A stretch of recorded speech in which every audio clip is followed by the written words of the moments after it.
clicker not up here? Where'd the clicker go? Here. You have it. Okay. Oh, well, thank you, Dr. Sakin. Thank you, Shanda. Today I'm going to be presenting the research I've been doing on the effects of donning a novel full-body compression garment during recovery on anaerobic performance. I've been doing this through the kinesiology department in our human performance lab. So just to begin, let's talk a little bit about this term compression garments. What do we mean when we're talking about compression garments? What we mean is that these are a wearable device that are designed to enhance your mechanisms that you already have in your body. As you can see by this graph here, there have been a number of studies performed. This was a systematic review done in 2021, so pretty recent. And there have been a number of compression garment studies that have looked at, all right, do compression garments actually enhance performance? One thing I really want to focus in on is that only a few have looked at full body compression garments, while there have been a lot that have looked at lower body compression garments. You can see that right here.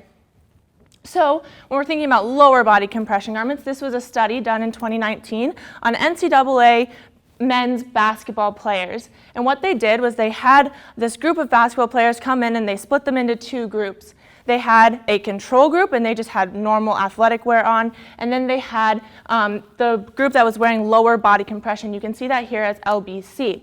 This was an acute study, so all of the exercise happened in the same time. And what they did was they utilized a Wingate anaerobic bike sprint. I'll touch a lot more on that later, and we actually utilized the same test for our study that I'm talking about today. Athletes would come in, they'd perform a Wingate, and then they'd wait a little bit of time, they'd perform a second Wingate, and what they found was that when they averaged the amount of power, so that's mean power over here, when they averaged that, those that had the lower body compression garment on, that LBC, they had a higher sustained amount of power throughout these Wingate sprints. So we're seeing that compression garments are doing something to our bodies here, but we're not exactly sure what they're doing. So let's look at that mechanism. There's a lot of possible and plausible explanations behind compression garments, but one that kind of reoccurs quite often is oxygen delivery and the removal of CO2. In this graphic here, you can see that when muscles are contracting, blood is squeezed through the vessels, and thus oxygen is transported to your tissues. Now, we have been intricately designed by a creator, and so we have some really cool mechanisms in our body. One of those is one-way valves in our veins, and that further aids this transportation of oxygen. You can see here it's pretty remarkable. When our muscles are relaxed, our valves are closed, so you can picture that right now as you're sitting here. But when muscles are contracted, valves above the muscle open, thus squeezing blood through. Isn't that so cool? So when blood is squeezed through, oxygen is able to be delivered to our tissues, thus further enhancing performance. Now we know that if we add that extrinsic pressure, that external mechanism of a compression garment, it's going to further aid in that squeeze of blood through the vessels. We at Cornerstone have been gifted this fun suit. It's called the G suit, and I can pass it around here so you guys can actually get a good feel for it. Just don't take it, it's pretty expensive. But this G suit is a full-body novel compression garment, and it's designed to intricately prime the deep muscles before competition. It has this what's called GSI technology to further the feeling of gravity.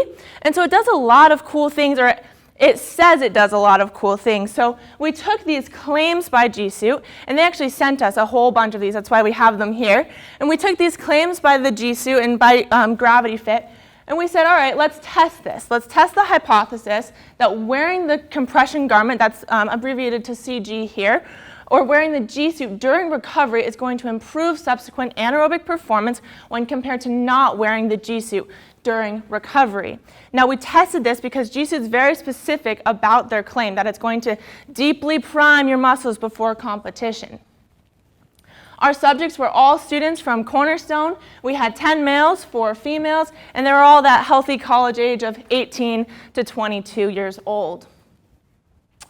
Moving into our methods is kind of the fun part. I can geek out about this part. All of our methods follow the same basic outline of a baseline, a sprint, which is the Wingate anaerobic bike test, then a recovery period, which was designed to mimic that of like a halftime. So like it was 15 minutes, and it was mimicking that of like if you play the first half of a basketball game, then you throw the G-suit on during halftime, and then you take the G-suit off, and your muscles are primed and ready to go for the second half. So the second half of our study was a second Wingate and then a second recovery.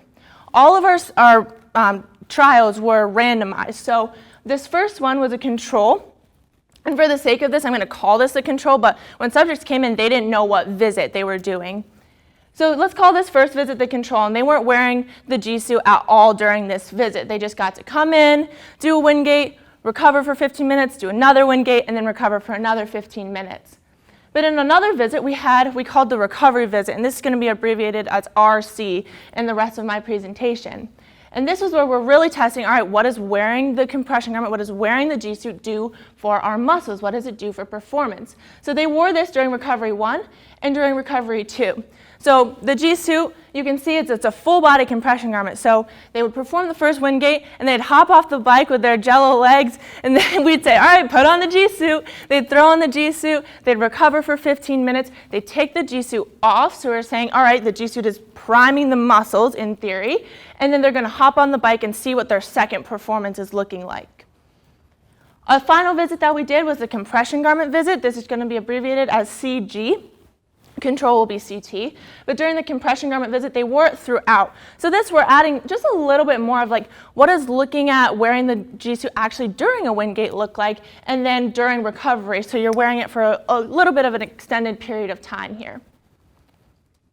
So I'm talking about this Wingate. What is this Wingate? If you came to my chapel talk this morning, I talked about how brutal of a test this is.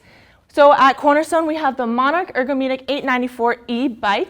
This is a 30-second all-out cycle test. You push yourself as hard as you can go against 7.5% of your body weight in kilograms, which is a considerable amount of weight. And then the weight drops at 120 RPMs, and this is when the test begins. So that weight drops, and it's time to go. You got to pedal. You have to push yourself as hard as you can go for 30 seconds, just 30 seconds. Now, you're going to see what this actually looks like in this video here.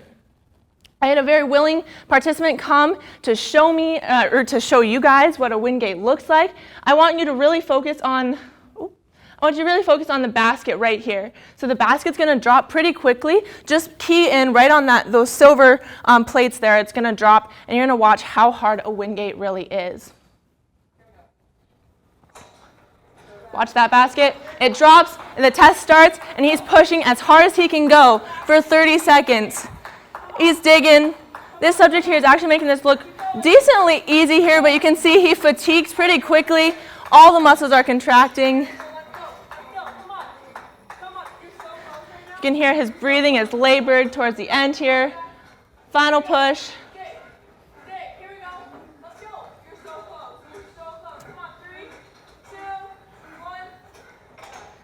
And then he's done. He did an incredible job. I was so thankful that he was willing to actually come into the lab just to mock a Wingate for me. And you can see here that he is pushing. It's a hard dig. It's a hard push. And then what we did directly after for one of the visits is we said, put on the G-suit. It's time to prime your muscles for the second Wingate. So they did a total of 6 Wingates.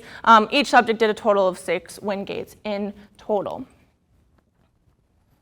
So moving into our statistical analysis, we used the 2-way repeated measures ANOVA on GraphPad Prism 10.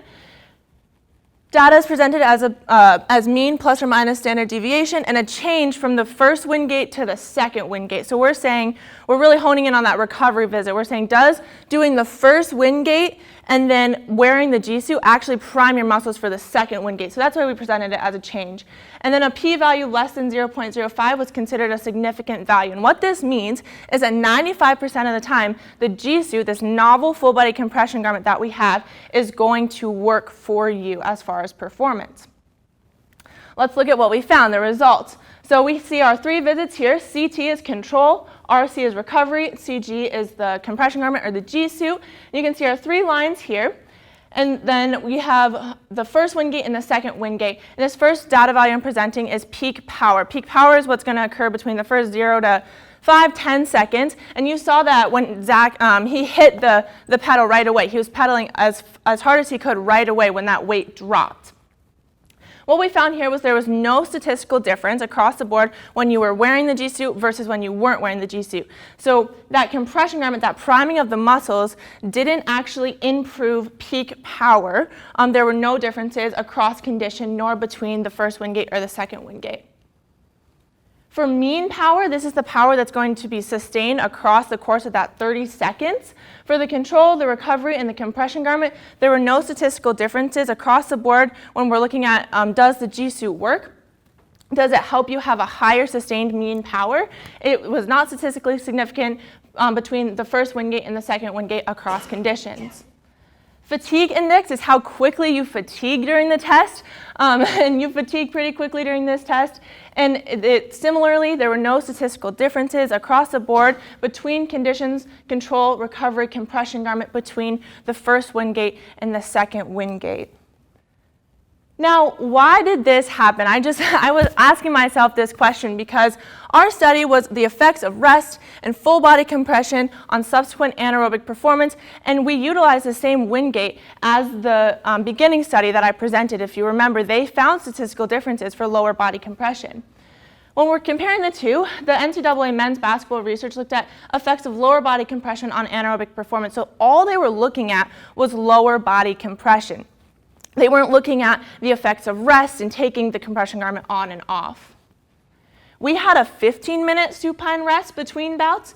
They had a 5-minute rest between bouts, and they didn't specify whether this was active or passive, but ours was passive, and so they were lying flat for 15 minutes. The G-suit that we have is size dependent on height and weight, so you look at your height and your weight, and this is the size G-suit you had. And they had personally fitted lower body compression garments where they were actually able to measure the amount of pressure that was being applied. So they're actually able to measure that external force and how much is needed to aid our mechanisms that we already have in our body. So in conclusion, donning a novel full body compression garment during recovery and or throughout repeated anaerobic sprints does not improve subsequent anaerobic performance. And one thing I just want to note really quickly is that when I talked about the mechanism, these are mechanisms we already have happening in our body that don't actually need a compression garment to aid in that. They work just by themselves, and you can see that across the visits, athletes are still able to push themselves. They're still able to persevere through these wind gate tests and perform well. And so I think that just goes to show what an amazing creator we have, because we're able to say, hey, look at this, that God has designed us with this body that can let us do 6 wind gates and keep coming and keep walking away from the test that day. So I found that to be really incredible as far as human performance. I just want to give my sincere acknowledgments to my mentor, Dr. Sackett. Our whole research team, Faith, is here today. We poured a lot of work into this study. And then our subject volunteers were all students from Cornerstone who just volunteered for the sake of the cause. So thank you for coming out today and listening to me.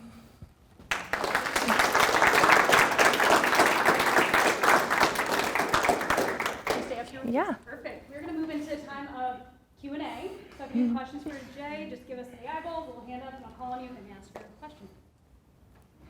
Anybody like to start us off? Yes. What was the most, did you come upon any challenges when you were doing this? And if so, what was the most challenging thing? Oh, more than just one, that's for sure. I would say the most challenging was actually, I would say the most challenging aspect for me was having subjects come in not really knowing what to expect. A lot of subjects hadn't performed the wind gate before, and so that first visit where they were performing the wind gate for the very first time, it was the weight's gonna drop, you're gonna pedal against it, but they didn't really know what to expect. And so that visit compared to their last visit where they were doing their final 2 wind gates after they had done 4 was pretty different. And so I think balancing that as far as like going through our results could have done something to like hinder them, or as far as that variable goes. Yeah. You probably mentioned this, but how many subjects did you have and how did you recruit them? we had 14 subjects. We had 10 male, 4 female. A lot were internal subjects, and then some were student volunteers. I remember going into anatomy and phys actually one day and saying, if anybody wants extra credit, you can come participate in our study. And we actually had a couple students show out from that class too. So yeah.